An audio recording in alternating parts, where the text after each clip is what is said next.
Have you ever noticed how some people seem confident almost immediately? They're not necessarily smarter, not more talented, not more attractive, yet somehow they walk into a room and look completely comfortable being themselves.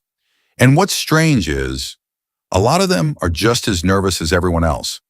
They've simply learned something most people haven't. They stopped waiting to feel confident. Think about somebody you know who seems naturally confident.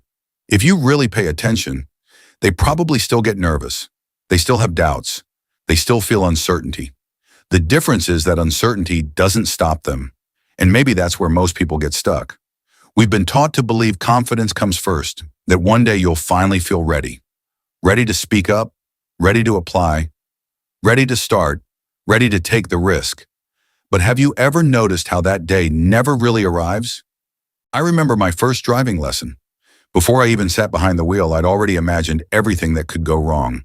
Stalling the car, making mistakes, looking stupid. For the entire lesson, I felt tense. Every decision felt important.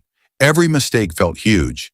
Yet now, driving barely requires any thought at all. Not because driving became easier, but because my brain slowly collected evidence that I could handle it. And maybe confidence works the same way. What's interesting is that confidence and anxiety often begin in exactly the same place: uncertainty. Neither confident people nor anxious people know exactly what's going to happen. The difference is how they interpret it. An anxious mind treats uncertainty as a warning.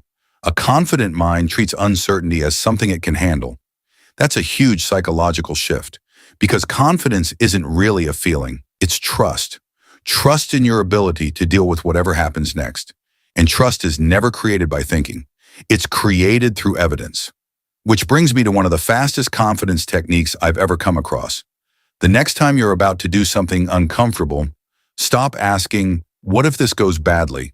and ask, "What would a confident person do right now?" It sounds simple, but watch what happens. Instead of focusing on fear, your attention immediately shifts toward action. A confident person would probably speak. A confident person would probably introduce themselves. A confident person would probably ask the question. A confident person would probably try. And once you know the answer, do exactly that. Not perfectly, just once.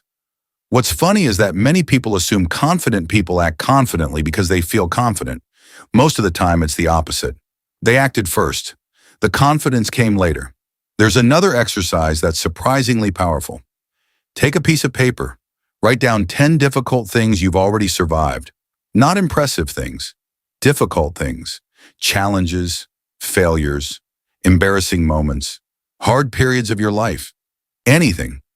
Most people spend years remembering evidence against themselves: the awkward conversation, the rejection, the mistake, the failure, but rarely stop to remember all the things they've already overcome. And when you see that list in front of you, something changes. You start realizing you've handled far more than you give yourself credit for. That's evidence, and evidence creates trust, which leads to one final thing. Have you ever noticed how confidence seems to disappear when you stop trusting yourself? Every time you tell yourself, "I'll do it tomorrow," and don't, a little trust disappears. Not all at once, just enough to notice. Over time, it adds up. That's why one of the fastest ways to build confidence is surprisingly boring. Keep small promises to yourself. Go for the walk, read the chapter, send the email, have the conversation you've been avoiding. Small actions, repeated consistently. Because every time you follow through, you're teaching yourself something. You're teaching yourself that your words mean something. And that's where confidence actually starts. Not in your thoughts, not in affirmations, not in motivation, in proof. Maybe confidence was never hiding from you.